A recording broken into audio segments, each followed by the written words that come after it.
Hey there, I'm Jennifer Terri. I make Philippine Travel Updates. Welcome to my channel. If you're new to the channel, please consider subscribing to stay updated with the Philippine travel rules.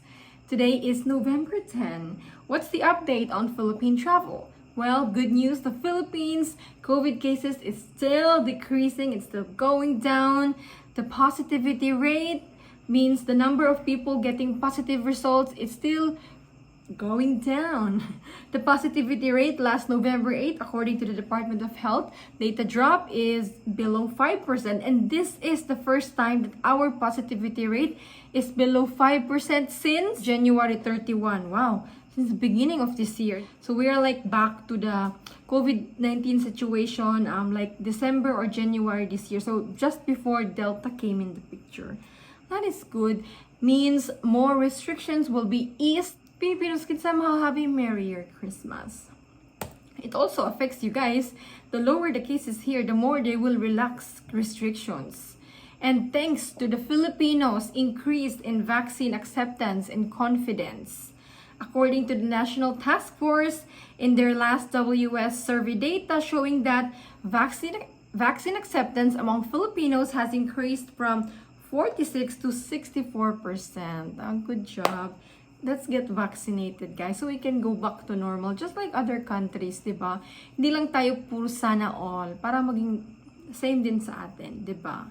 While Presidential Advisor for Entrepreneurship Joey Concepcion has renewed his call to the IATF to ease the pandemic restrictions on Filipinos travelers from North America, specifically US and Canada. He's been asking this for I think more than a month now.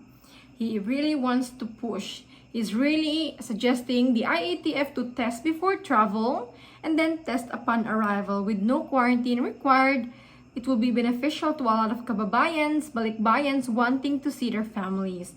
So they can do testing in their homes if within NCR or in a facility for one day if they are from other places. That's the suggestion of Presidential Advisor. I understand Filipinos from other parts of the world, especially in Middle East or Europe. Bakit ang North America lang yung sinasuggest nila? Marami din namang Pilipino dito sa sa UAE, dito sa UK, dito sa Australia, other areas. So bakit North America lang yung suggestion niya? Kasi it's all about Philippine Airlines. Philippine Airlines profit focuses on North America. Kaya yan. It's negosyo, of course.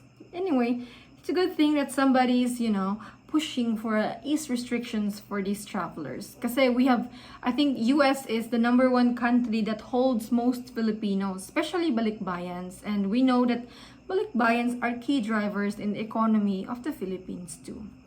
So it's understandable. November 11, diba? IATF will again talk about the quarantine protocols for you guys. November 11. So I think there will be an announcement mga 11 or 12.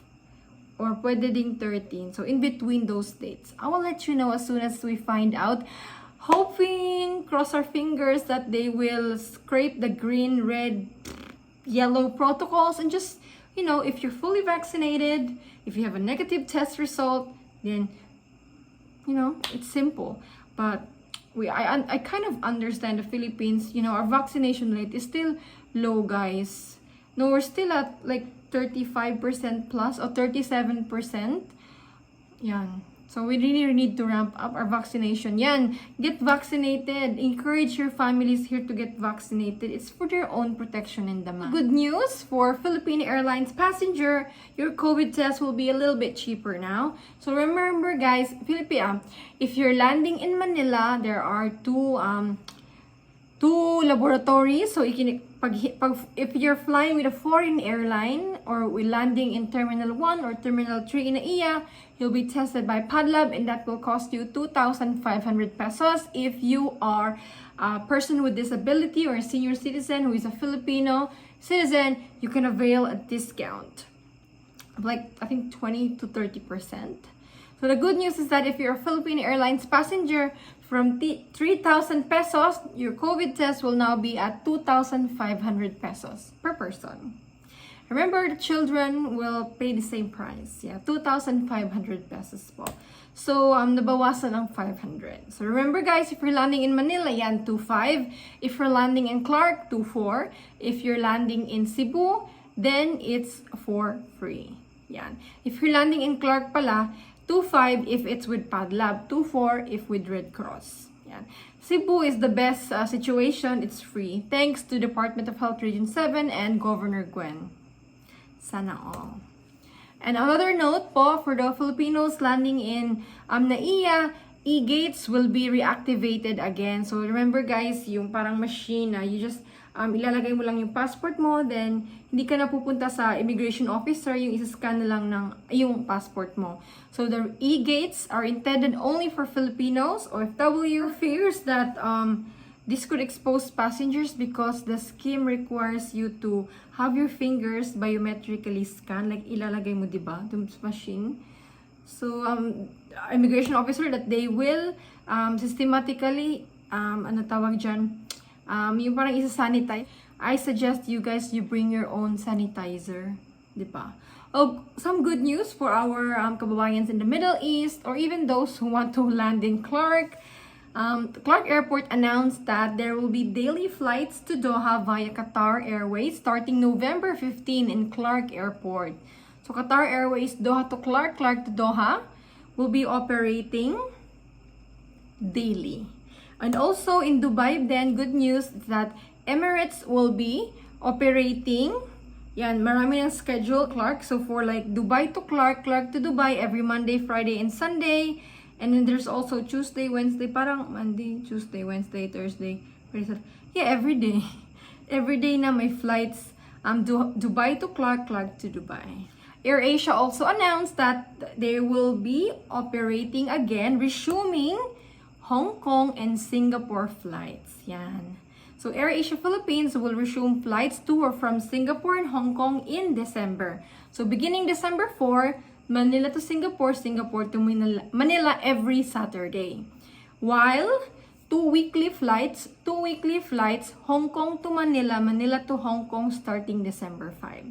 So remember guys that for travelers who are fully vaccinated from Hong Kong, no more quarantine. Sana all. So Hong Kong is a green country.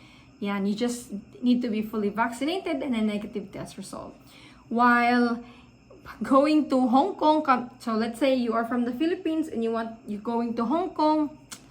Ay naku guys, grabe. Quarantine for 21 days. Grabe ang Hong Kong. So they classify Philippines as a highly risk country. That sucks. It really discourages our kababayans to go home from Hong Kong. While in Singapore, there's also still quarantine. If you're coming from the Philippines and you're going to enter Singapore, 10 days quarantine. But it can be at your place of residence. So, pwede sa bahay. Yun yung maganda. Pwede din sa hotel or sa apartment. Pero yung may bahay option is a good thing. On the other hand, for foreign nationals or Balikbayans, yan in the UK, the British Embassy in Manila announced that the Philippines and the UK government agreed that the Philippines will now accept the UK NHS COVID pass as UK's proof of COVID-19 recovery and vaccination record. That's good.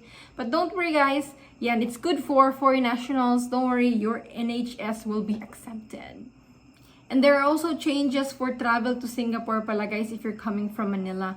Passengers arriving in from the Philippines to Singapore starting November 11, you can show a negative antigen rapid test. Pwede nang hindi RT-PCR, pwede na yung antigen rapid test. But you still have to quarantine in Singapore 10 days. Yan. Because Singapore has vaccinated travel lanes, right? Quarantine-free travel, but we're not included in that list. Only UK, US, Australia, Canada, yan, and other European countries are included in their no quarantine travel. So that is really all about it guys for today. But I'll see you tomorrow for another update. Stay safe and God bless. Bye!